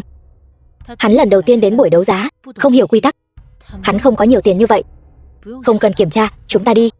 Vợ, anh có tiền, anh thật sự có tiền. Ngươi lấy đâu ra nhiều tiền vậy? Có phải đầu óc bị cháy rồi không? Ngươi lấy đâu ra 101 tệ? Trời ơi! Đây là tạo nghiệt gì vậy? Vợ, chuyện này, sau này anh sẽ tìm cơ hội giải thích cho em. Người đấu giá. Ngươi nghe thấy vợ hắn ta nói rồi chứ? Tên này chính là kẻ hét giá loạn xạ. Nếu để loại người này đi ra ngoài, các ngươi Chí Tôn đấu giá hội còn mặt mũi nào nữa? 101 tệ này ta thay hắn trả. Chúng ta bây giờ đi. Tại Chí Tôn đấu giá hội, mày đặt ra oai như vậy rồi phủi mông bỏ đi là xong sao? Muốn kiểm tra tài sản phải không? Đây, tấm thẻ này nếu như quẹt không ra 101 tệ, ta sẽ quỳ xuống ngay tại chỗ cho ngươi. Ngươi xem tên ở rể này, nằm mơ giữa ban ngày, mê sảng rồi. Thật là không thấy quan tài không đổ lệ. Tiêu tiên sinh, tài chính của ngài không có vấn đề, ngài xác thực trả được 101 tệ. Cái gì? Chuyện này, chuyện này, các ngươi có lầm không? Một tên ở rể như hắn, làm sao có thể lấy ra được 101 tệ? Hai vị công tử, Chí Tôn đấu giá hội chúng tôi tuyệt đối sẽ không sai sót. Tượng Quan Âm do Tiêu tiên sinh trả giá 101 tệ. Còn gì để nói nữa không? Nào, để ta xem. Bây giờ trong miệng cẩu của hai người các ngươi còn có thể nhả ra ngà voi gì nữa? Tên vô dụng, trong thẻ ngươi thật sự có nhiều tiền vậy sao? Trời ơi, đúng là người không thể nhìn bề ngoài mà. Thật không dám tin vào mắt mình. Sao có thể như vậy được? Điều này hoàn toàn vô lý. Vật phẩm đấu giá tiếp theo, vòng ngọc Đế Vương Lục niên hiệu Càn Long mà Hoàng Thái Hậu từng đeo. Giá khởi điểm 100 triệu. Mỗi lần tăng giá không giới hạn số tiền. Mọi người có thể ra giá 110 triệu. 110 triệu lẻ một tệ. Tên ở rể hôi hám nhà ngươi. Ngươi ra giá thì ra giá. Mỗi lần đều ra 1 tệ bé tí như vậy. Ngươi có lầm không vậy? Ta thích ra bao nhiêu thì ra bấy nhiêu. Liên quan gì đến ngươi? Ngươi nếu không phục, có thể tiếp tục tăng giá. 200 triệu, 200 triệu lẻ một tệ. 300 triệu, 300 triệu lẻ một tệ. Tên ở rể hôi hám. Ngươi nhất quyết muốn đối đầu với bản thiếu gia, phải không? Ngươi mới nhận ra sao? Được, bản thiếu gia không ra giá nữa.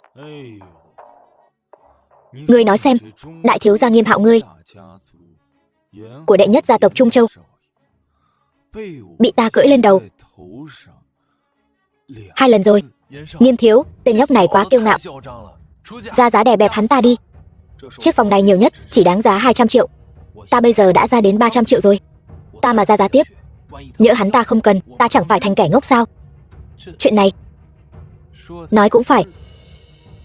Nhưng mà chẳng lẽ chúng ta cứ ngồi nhìn hắn ta cưỡi lên đầu chúng ta sao? Những vật phẩm đấu giá phía trước cần hay không cũng chẳng sao, nhưng tập đoàn Sở Thị cuối cùng ta nhất định phải có được. Tiêu tiên sinh, 300 triệu lẻ một lần 1, 300 triệu lẻ một lần 2, 300 triệu lẻ một lần 3.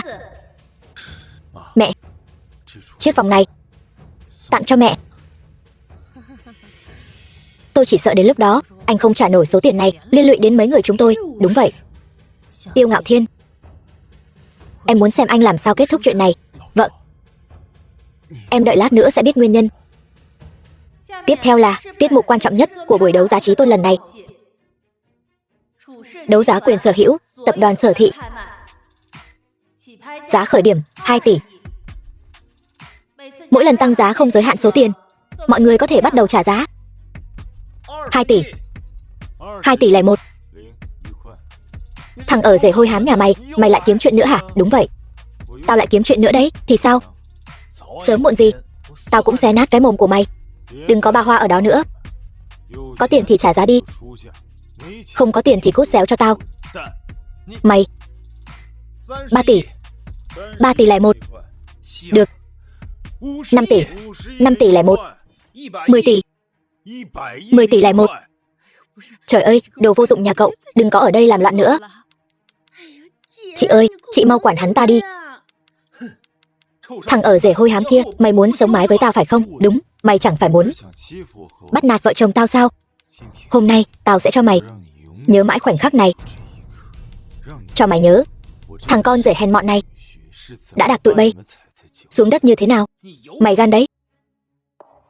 10 tỷ này là giới hạn của tôi rồi. Mau ra tay đi. Tôi có thể giúp anh trả 8 tỷ. Tốt. Vậy thì 18 tỷ. 18 tỷ nhiều quá. Ngạo Thiên, đừng tăng giá nữa. Thằng ở rể hôi hám. Hóa ra, mày chỉ có thể bỏ ra vài tỷ tiền lẻ để giữ cái gọi là thể diện thôi. Vừa lên đến 18 tỷ là mày lộ nguyên hình rồi.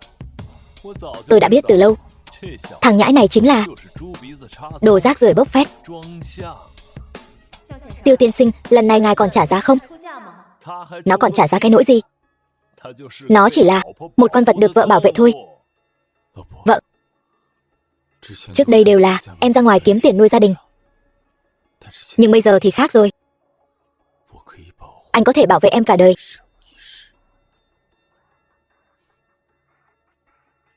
20 tỷ.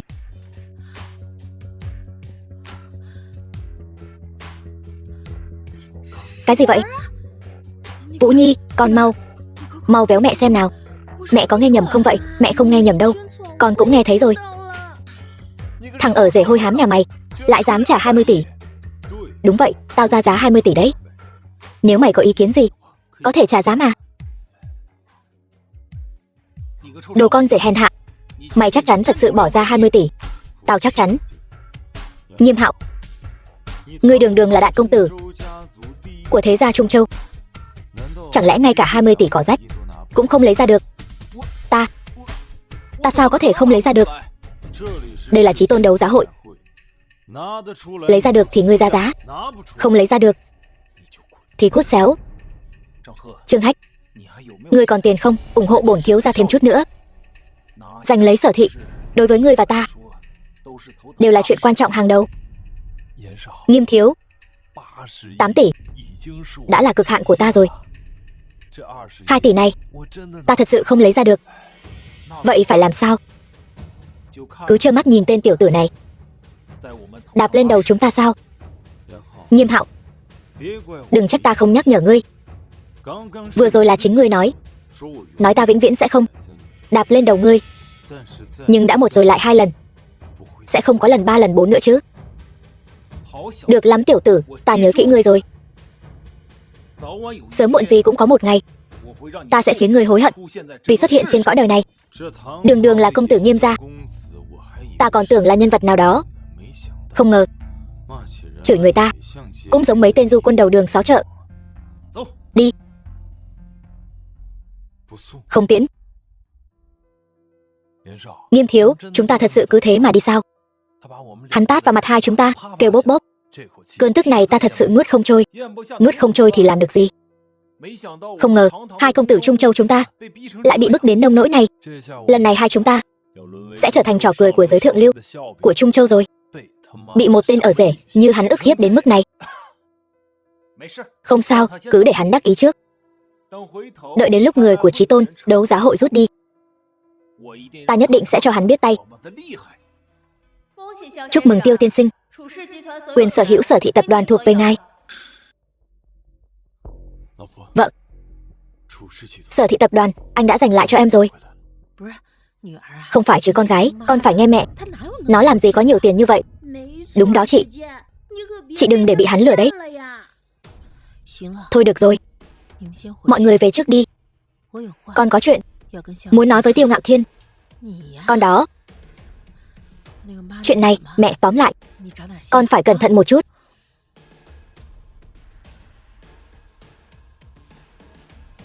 Đến bây giờ rồi, anh vẫn còn lừa tôi.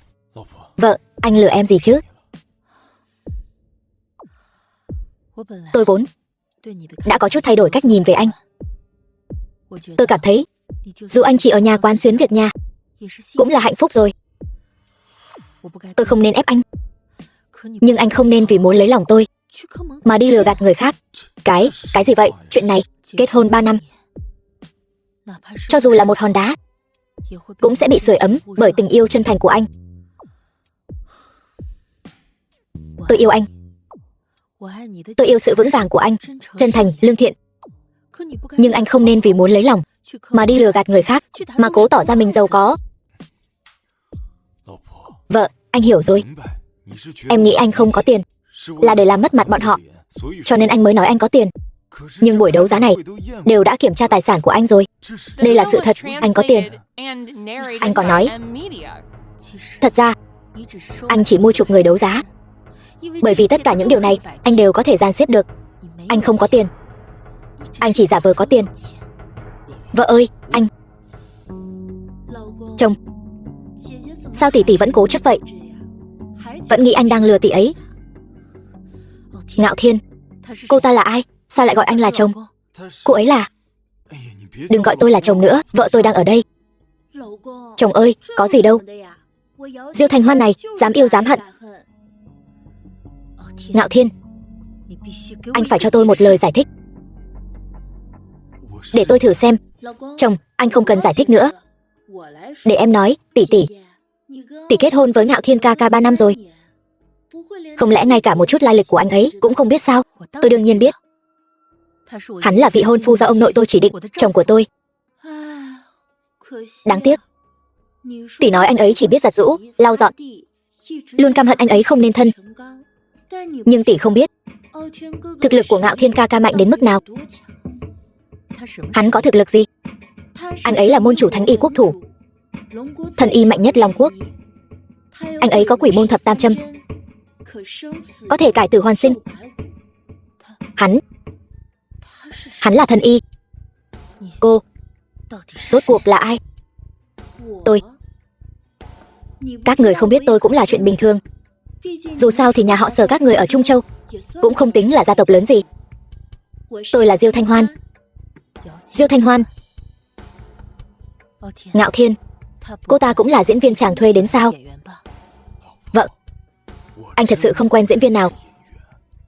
Ngạo Thiên ca ca, anh vẫn luôn yêu cô ta như vậy. Cả khi em không cần danh phận anh cũng không cần em. Tỷ thật sự quá không biết điều.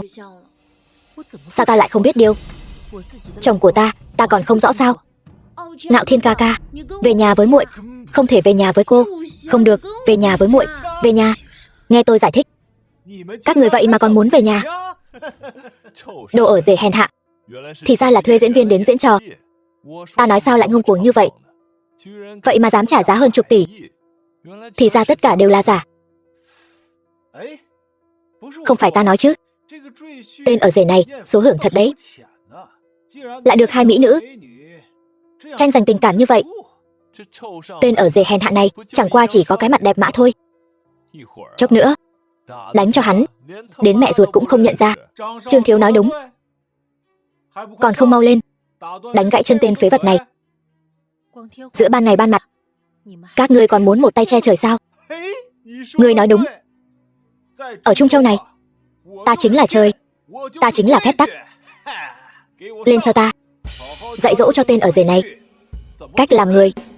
Tên ở rể hèn hạ, hôm nay dù ngươi thế nào cũng phải bỏ mạng. Ngạo Thiên, 2 người đi trước đi, ta sẽ cản bọn chúng lại. Sở Ly ca, nàng vẫn nên tránh sang một bên đi.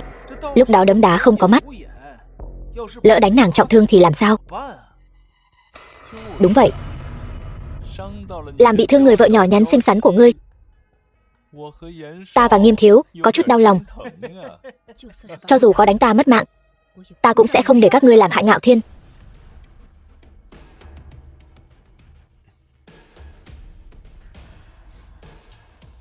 Vợ, trước đây đều là em bảo vệ anh, bây giờ đổi lại anh bảo vệ em. Bảo vệ? Ta muốn xem ngươi bảo vệ thế nào.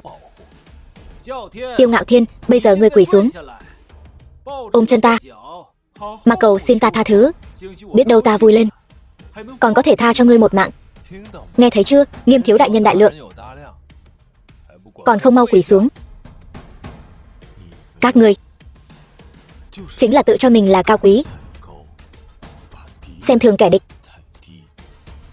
nên các ngươi vĩnh viễn không biết đối diện các ngươi đang đứng là người như thế nào. Sắp lên đường đến nơi rồi còn giả vờ. Còn đứng ngây ra đó làm gì? Lên cho ta.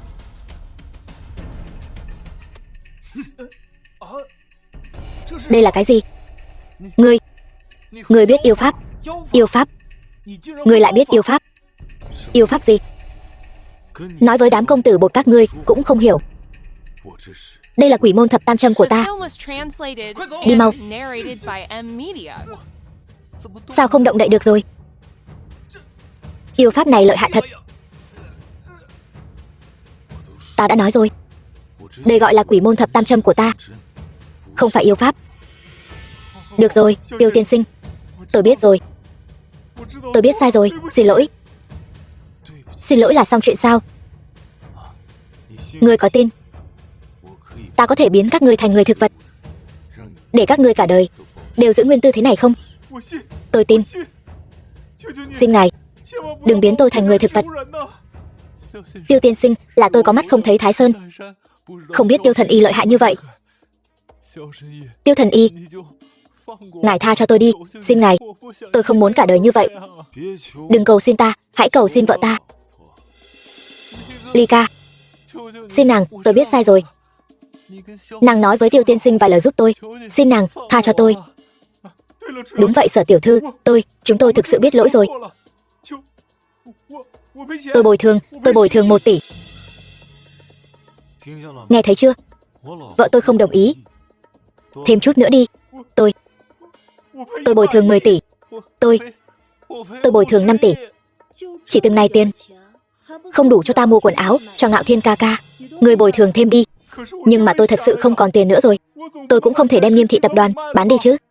Vậy lúc ngươi muốn bán tập đoàn của vợ ta, sao ngươi không nghĩ tới sẽ có ngày hôm nay? Được rồi. Tôi bồi thường 20 tỷ. Bồi thường 20 tỷ. Tôi bồi thường. Tôi không có nhiều tiền như vậy. Tôi bồi thường 10 tỷ. Vậy mới được chứ. Được. Nếu vợ tôi đã hài lòng rồi, tôi có thể thả các ngươi. Nhưng nếu còn để tôi thấy các ngươi nữa, tôi không dám chắc sẽ xảy ra chuyện gì đâu. Vâng. Được. Sau này tôi gặp Tiêu tiên sinh, tôi sẽ lăn đi xa nhất có thể.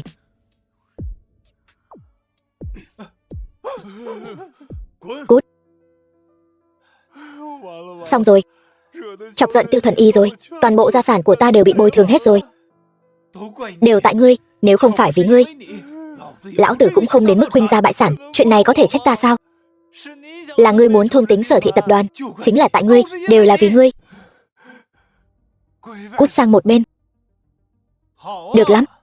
Bây giờ ngay cả bổn đại thiếu cũng không để vào mắt nữa phải không? Mọi người đều phá sản rồi. Ngươi khá hơn ta được bao nhiêu? Còn tưởng ngươi lợi hại lắm.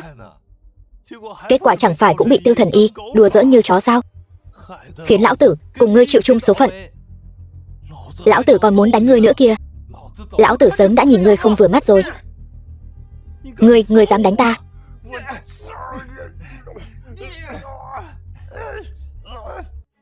Ngạo Thiên, kim châm thuật của anh thật sự lợi hại như vậy sao? Tỷ, lần này tỷ rốt cuộc đã biết thực lực của Ngạo Thiên ca ca rốt cuộc mạnh đến mức nào rồi chứ? Đừng gọi ta là tỷ, ta không phải tỷ của ngươi. Tỷ, rộng lượng một chút đi. Ta lại không muốn tỷ ly hôn với Ngạo Thiên ca ca. Là ta cũng muốn gia nhập, tiến vào gia đình 3 người các ngươi. Vậy thì tốt biết mấy. Câm miệng, ta không muốn nói chuyện với ngươi. Ngạo Thiên, bây giờ em chỉ muốn nghe anh nói. Em và cô ta, anh chọn ai?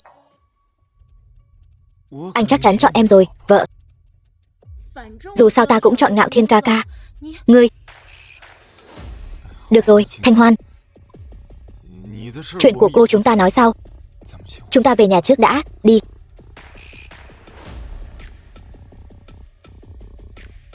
Ngạo Thiên ca ca ở đâu ta ở đó. Ly ca thế nào rồi? Sở thị của chúng ta rốt cuộc bán cho ai rồi? Mẹ Sở thị, con. Cậu đừng gọi tôi là mẹ nữa, tôi đã nói bao nhiêu lần rồi. Đồ vô dụng. Nhà mình gặp chuyện lớn như vậy, cậu nói xem cậu có giúp được gì không? Ngoài ăn bám ra, cậu còn làm được trò chống gì, mẹ? Khủng hoảng của Sở thị tập đoàn đã được giải quyết rồi. Công ty ba để lại cho con vẫn là của con, thật vậy sao? Vậy, bọn Nghiêm Hạo sao dễ dàng buông tha cho mình như thế? Không phải hắn ta, là chồng con giúp con giải quyết. Chồng con? Dĩ nhiên là Ngạo Thiên giúp con giải quyết rồi. Hắn một tên ăn bám, hắn có bản lĩnh gì chứ? Thật đó mẹ, tất cả đều là sự thật. Ngạo Thiên, anh ấy có quỷ môn thập tam châm, là thần y đệ nhất Long Quốc. Cái gì? Mẹ, là vậy đó. 3 năm nay, là vì con đã hứa với sư phụ, sau khi người qua đời 3 năm, con không được sử dụng y thuật. Giờ 3 năm đã qua, con có thể khôi phục thân phận. Hơn nữa, Trương Hách và Nghiêm Hạo đã phải nhận hình phạt thích đáng. Bọn họ bồi thường cho chúng ta 30 tỷ. Bao nhiêu? 30 tỷ sao? Thật sao? Tiền đã được chuyển vào tài khoản công ty rồi. Tròn 30 tỷ. Giờ mẹ biết nói gì đây? Ngạo Thiên, trước đây là mẹ không tốt, đã hiểu lầm con. Mẹ đã đối xử tệ với con. Mẹ xin lỗi con. Mẹ người không sai. 3 năm nay, đúng là con hơi không chăm sóc tốt cho Ly Ca. Nhưng mẹ yên tâm, từ hôm nay trở đi, con sẽ gánh vác trách nhiệm của một người đàn ông, chăm sóc tốt cho cô ấy, để cô ấy trở thành người phụ nữ hạnh phúc nhất thế gian. Tốt. Hai đứa, sau này sống tốt nhé. Alo. Cái gì? Thanh Hoan gặp chuyện rồi.